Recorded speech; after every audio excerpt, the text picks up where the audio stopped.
What is up, guys? It's Mr. Lee Redman here, and welcome to episode number 21 of the Dynamo Dresden file. In this episode, we have a little bit more to go through, and not just because of the fact it's obviously the first episode of the season, so we will have some transfers to go through as well, some pre-season. But as you may notice or may not notice, I do have an extra job, and I'll go through that in a second. But let's get straight on to the transfers with Dresden this year. We have brought a few in. We've let a few go as well, as you can see. Justin Eilers, let him go. Look at the Holtz. The Holtz was on quite a lot of money, to be fair. Stefaniak and Schubert. Schubert actually going to Hertha Berlin, that's interesting. And then obviously we lost Herven Engenda to Hoffenheim on a free. Who's only played 3 games for us so far this season. The fans were not happy with his release, which is not surprising because he's a quality player, but unfortunately I got beaten to the contract. We also sold for £60,000 the third goalkeeper, Benjamin Kirsten, who's gone to Leverkusen. He's not actually played a game yet, but I need to get rid of a few people. And we've also got the typical loans where Newman's going to Zuika, Perry, Hosman and Lippmann as well. Which Franz, Baliev, Hassini, Hesse and Kaneshita. Kaneshita and Hesse both going to Huntaching. I gotta be honest and think Kaneshita spent most of his life out on loan, to be fair. Coming up to 27 as well now. But as you can see, I've made 4 signings, loan signings. We'll have a look at this guy versus Vinicius Araju, because he's actually gone back to Villarreal because he just wasn't playing for me. I've actually signed, or I've got a decent striker, and I needed a backup, and unfortunately he didn't want to play as my backup. We've also got this guy, Abdoulaye Keita, £3 million signing from FC Lorient. He's a decent attacking midfielder. So you see current and potential ability are 4-star rated.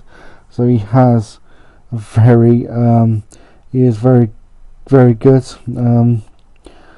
He is a little bit old, so there's not much attacking, much more improvement to be had by him. But I needed a couple of players. I still need a few players. I'm still again struggling if I get hit by a few injuries.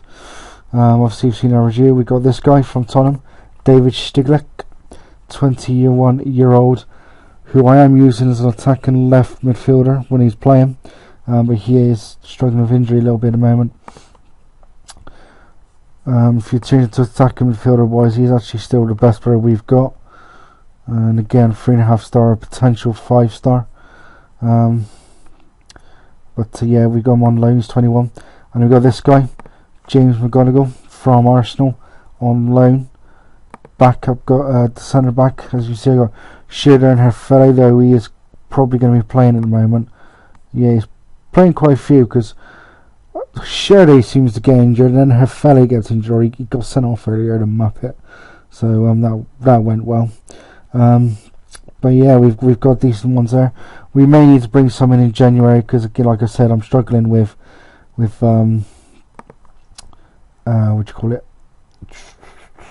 with injuries potentially every now and then, so I'll have to have a look at that.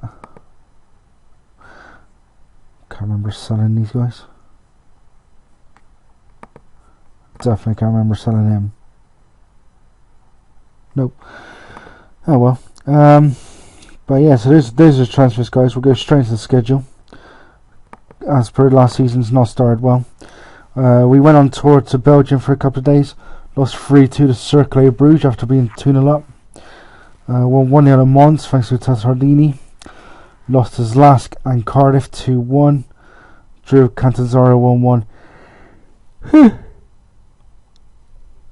Excuse me. In the final friendly game, we kicked off the season by beating Fronlach, a German non-league side, 3-0. To Boris Muller hat-trick in 16 minutes, giving us the win. He did get injured in that game as well. We lost 4-1 at home to Wolfsburg. Andreas Schürrle put in 1-0 up. Milik actually equalising, making it 2-0, sorry. Muller making it 2-1 60 seconds later. But less than 10 minutes later, they were back in front thanks to Esquile Ponce. And Milik scoring with just 2 minutes to go. We then lost 4-1 at Hoffenheim. It was 0-0 until Hefele was sent off. And we had Nadim Amiri putting them 1-0 up. And Karim Debrayay making it 2-0 before half time. Even more annoying considering Hefele was sent off with just 11 minutes to go before half time. Tobias Muller did pull one back first, but the goal deficit only lasted 3 minutes before Kiyotake put Hoffenheim back in front. And Demirbay making it 4-1 with 20 minutes to go. Picked up our first point in the season, drawing 1 with Stuttgart. Nolan and Bemba putting us 1-0 up just before half time. But unfortunately, Feliate equalised for them in the second minute of added on time at the end of the game. We lost 2-0 at Munich 1860 Munich. Galahim Bateko getting both goals for them. Lost 3-1 at home to Dortmund. Leon Götze, Mkhitaryan making it 2-0 to Dortmund at half time. Tobias Muller actually pulling one back with just 10 minutes gone in the second half. And that was on goal, making it safe with 15 minutes to go to give them a 3-1 win. We then picked up our first win of the season with an absolutely unbelievable comeback against Cologne. Tim Prost put them 1-0 up. Hakins Liek are making it 2-0 with 10 minutes to go. 2 minutes later, Abdullah Keita making it 2-1. But then just on the stroke of half-time, Joros Spajic made it 3-1 to Cologne, and that's how it was at half-time. Tobias Muller actually pulled it back to 3-2 within a couple of minutes. Just 2 minutes later, Marlon Ritz actually equalised to make it 3-0. And 15 minutes after that, Muller got his second of the game to make it 4-3. And Devante Parker scored just 2 minutes later to make it 5-3. Gökhan Tor made it 5-4 with just 8 minutes to go, so squeaky bum time, but we held on to win and take our first win of the season. We drew 1-1 at home to Mönchengladbach. Tobias Muller making it 1-0. Kamara was injured in the 44th minute. Surprise. They went and equalised in the added on time in the first half. Hefele was then sent off for the second time this season, just 4 minutes into the second half. But thankfully we were able to hold on to make it 1-1. We then drew 2-2 Red Bull Leipzig. Marvin Duksch putting them 1-0 up in the 20th minute. Devante Parker with 25 minutes to go making it 1-1. With 15 to go, Marlon Ritter actually put us 2-1 up. And Duksch actually equalised for them on the right at the end of the game again to make it 2-2. And to be fair, we did get battered in this game. There's no way we should have really got a point. I mean, at half time I think it was like 10 shots on target to them, and I not even had a shot at all. So I almost FM'd them if they had equalised in the dying seconds. Final game of the section, we lost 2-1 in Mainz. Mirko Bellands in the 29th minute putting them 1-0 up. And Bembo was injured, and then again, surprise, just 2 minutes later, they make it 2-0. With 12 minutes to go, Devante Parker got his third of the season, and we weren't able to catch him on a break or anything to get an equaliser, so we ended up losing 2-1. And we are in the relegation playoff zone again, only by goal difference go. And the only good thing is that we do actually have Dusseldorf at home in the next game, so hopefully we can bounce back, we can win that game. Game after that, as you can see there, is Hertha Berlin. So would be nice to get a bit of a run in the cup. We are also actually live on Sky for live in Germany for that game. So yeah, we're doing okay. Quite nice to finally get our first win in the season. Bit of a shock in the way it came about, to be fair. My league goal scorer, I believe, is still wrong one. I was already on it. Still Tobias Muller with 9 goals actually. 6 in the league, and obviously the hat-trick in the cup. Devante Parker scoring a few, so that's actually pretty decent. There he is, wanted by Kaiserslautern, but he's not going anywhere. So yeah, we've done pretty. I wouldn't say pretty well. We've done okay. We're not bottom. That's what matters. We got bottom of the table next, so hopefully we can win that game and pull away a little bit. So yeah, hopefully we can improve.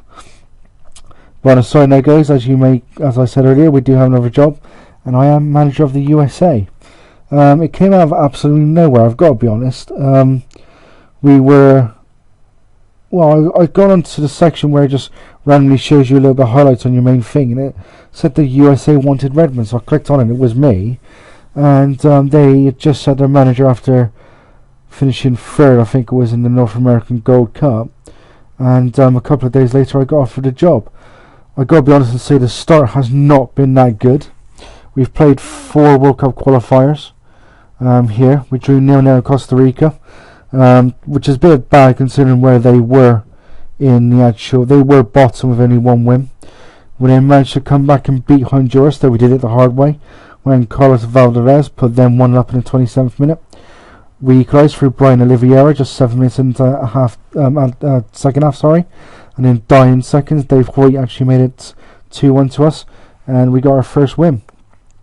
We lost 1-0 Canada. Andre Bourgault giving them the only win, the only goal of the game, and the win. Thankfully, though, with the way the results went, that result didn't make any difference, as we were guaranteed qualification, and we are at Qatar 2022. We then finished off with a 2-1 defeat at Mexico.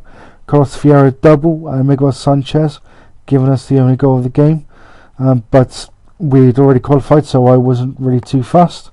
And as you can see, in round 4, if it actually bloody clicks it, there we go. Mexico, us and Jamaica qualify, and Canada, as you can see, take on Saudi Arabia for a place at the World Cup. So what we will just do quickly is we'll go to the World Cup, see who else is actually qualified. There isn't actually that much, because surprisingly Europe is not actually having playoffs like they normally do between the second place teams. It's the winners and I believe 3 best runners up go through. So qualifiers so far, so we have Qatar obviously. From Asia, we've got Iran, Australia, Japan, and South Korea, standard. South America has Brazil, Ecuador, Colombia, and Argentina. And then Mexico, USA, Jamaica, and myself. Mexico, myself, and Jamaica as the as the North American qualifiers. So Africa is into their final round. They've got their second legs to go, and obviously we've got a majority of Europe who will be playing their games later on as well, into November when the playoffs normally take place. So when I go to Chile there in a friendly, we should hopefully have more qualifiers, because that will be the first game of like the second or the first of the 2 group games. So yeah, we are at the World Cup. Let's have a look at this a second. So during the World Cup year, that's it, but we do have the Gold Cup the year after, and then what looks like actually the beginning of the World Cup qualifiers again. So 2016, yeah, so looks like we may start 2023, I would say 24 Gold Cup as well. So hopefully I'll still be there after in 2026. It'll be quite interesting to see who actually hosts that, to be fair. Expectation was to qualify for the World Cup, though they did say when they gave me a job that they would not worry too much about where I actually how I'll do, because I'm halfway through it. Nation-wise, they are ranked 30th. That was mainly because of the poor October, so I did drop down a little bit. It'd be quite interesting to see who we get, to be fair. And obviously what I might do, or what I probably will do, is yep, there we go. I may bring you that draw live.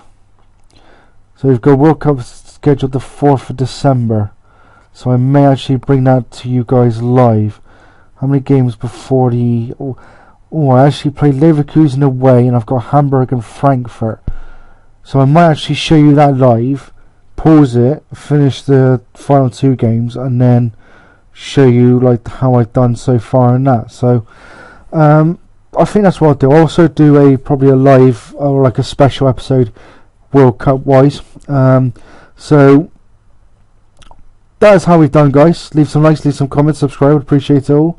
tune in next time for obviously the World Cup draw live, and then the rest of the season, or the completion of the first section.